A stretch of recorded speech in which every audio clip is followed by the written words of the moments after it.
el teu nivell d'exigència sobre el teu fill està provocant que tinguin molt males notes. Els últims anys s'ha posat de moda la idea de pensar que perquè els alumnes aprenguin millor, en millors condicions, i per tant aprenguin més i tinguin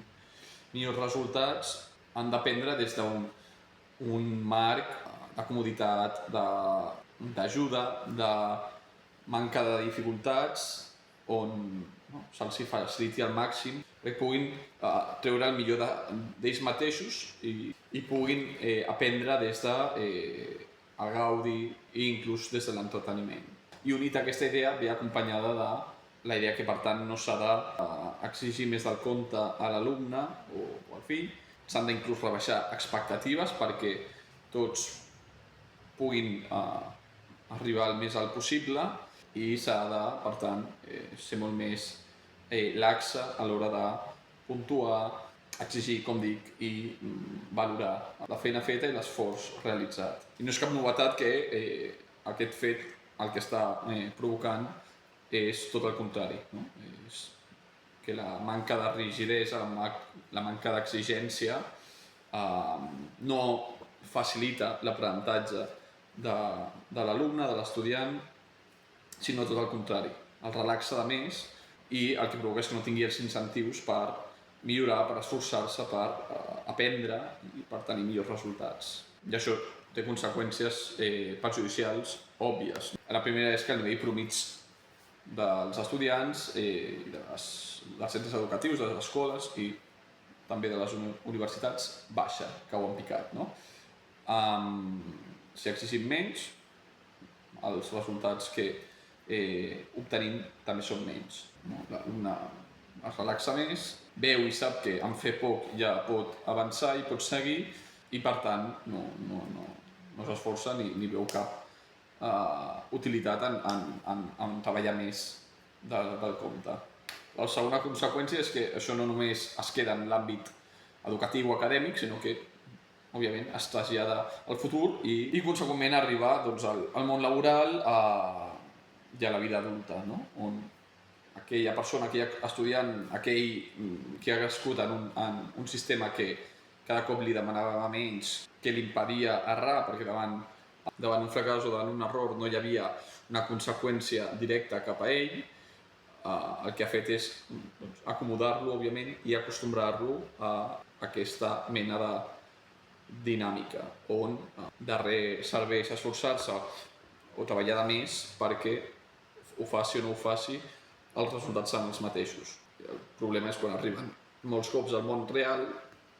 al món adult, on això ja no és així, no? Sinó que els teus resultats acostumen a estar molt relacionats amb el teu esforç, les teves decisions i el que fas o no fas. I, òbviament, doncs això l'únic que acaba generant és frustració davant no aconseguir els objectius que un es posa o que un espera tenir, no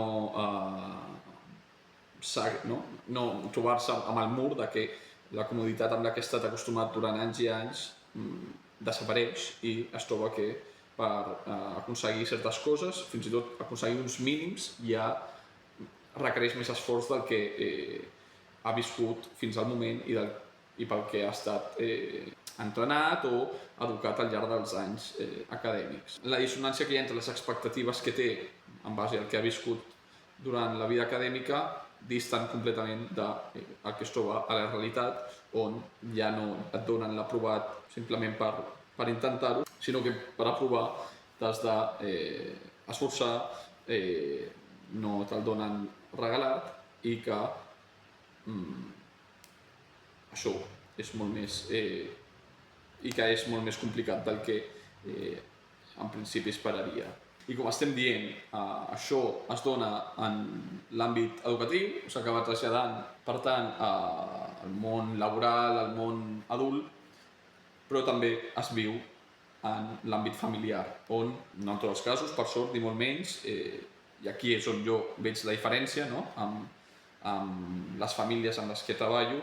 on hi ha famílies que adopten més aquesta primera posició, no? D'exigir el mínim al seu fill, acceptar resultats dolents i no sobretot resultats que, com més d'un cop he dit, òbviament depenen de factors no només d'un mateix, sinó també de factors externs, però que tampoc exigeixen un esforç per part del seu fill. No? Han d'invertir poc temps en fer deures o inclús no tenir deures, han de fer d'altres coses, òbviament, i han de patir al mínim o han d'estar el menys incòmodes possibles durant la seva etapa acadèmica i estudiantil. Del contrari, si no es dona això, doncs, com dic, és una injustícia que el seu fill no té per què viure. Això és una visió amb la que em trobo i que, com es veu els últims anys, cada cop ha anat a més. Per sort, hi ha la contrària, no? On hi ha pares i mares que entenen que no, que perquè el seu fill arribi a llocs que vulgui arribar o que valguin la pena o en els que pugui haver una recompensa, doncs cal esforç, cal treballar i no valen les coses regalades, els bons resultats simplement per participar, sinó que si volem aspirar a coses millors, doncs haurem de posar més de la nostra part. Això, de fet, m'ho vaig trobar fa poc amb una família que va entrar a treballar amb nosaltres, una mare, no?, que em deia precisament això, en contra del que estava acostumat a trobar-me, em va demanar que li exigíssim al seu fill que el féssim que s'esforcés, que no li regaléssim res, que no fos un camí fàcil, sinó tot el contrari, que perquè pogués realment millorar i superar les seves dificultats amb les matemàtiques, el que necessitava era algú que el pressionés a millorar, a esforçar-se i que, òbviament, l'ajudés davant aquelles dificultats que ja hi eren i que anirien apareixent durant el procés de millora, però que entenien que perquè realment es doni aquesta millora ha d'haver un gran treball per part d'un mateix. No t'ho donaran fet i menys encara quan hi ha aquestes dificultats amb les que em trobo dels alumnes que venen a treballar amb mi i amb el meu equip. Regalar-te un aprovat serà el pitjor que et podran donar, al teu fill, a l'estudiant, a l'alumne en qüestió, és quan ens exigim, és quan l'objectiu és més alt, quan més alt podrà arribar aquella persona. No? Quan més complicat o més exigent és allò que estem fent, és quan més ens esforcem per fer-ho i, consegüentment, a la llarga, millors resultats acabem tenint. No? Serà molt millor un futbolista que tingui la sort d'entrenar en el mateix equip del Messi que no un futbolista que entreni amb jugadors molt més mediocres, pel simple fet que la vara de medir estarà molt més alta en el primer cas, no? On el teu contrincant serà molt més bo i, per tant, tu t'hauràs d'esforçar molt més. I sí, mirant-ho en la imatge petita, no? Semblaria que això és negatiu perquè el jugador veurà que o pensarà que és molt més dolent, ja que el seu contrincant o el jugador amb el que entrena és molt més bo. Però si obrim la imatge, la fem més gran, serà tot el contrari, serà que aquell jugador que té la sort d'entrenar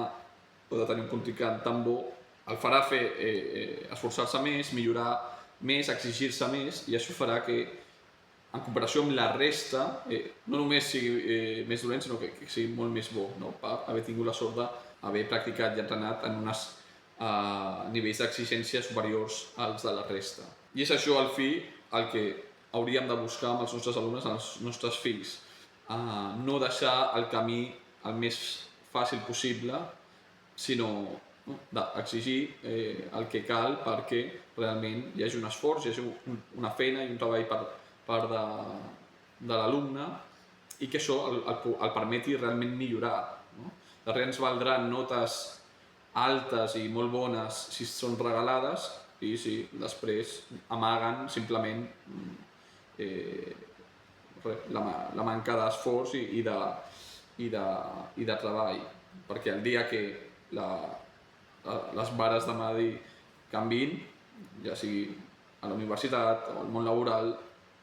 ens trobarem amb el mur de realitat i veurem que tot el que hem viscut fins a aquell moment ha sigut més un teatre i una farsa, i el patiment d'adaptar-nos al món real serà molt superior i molt més difícil llavors de poder millorar i adaptar-nos als nous estàndards.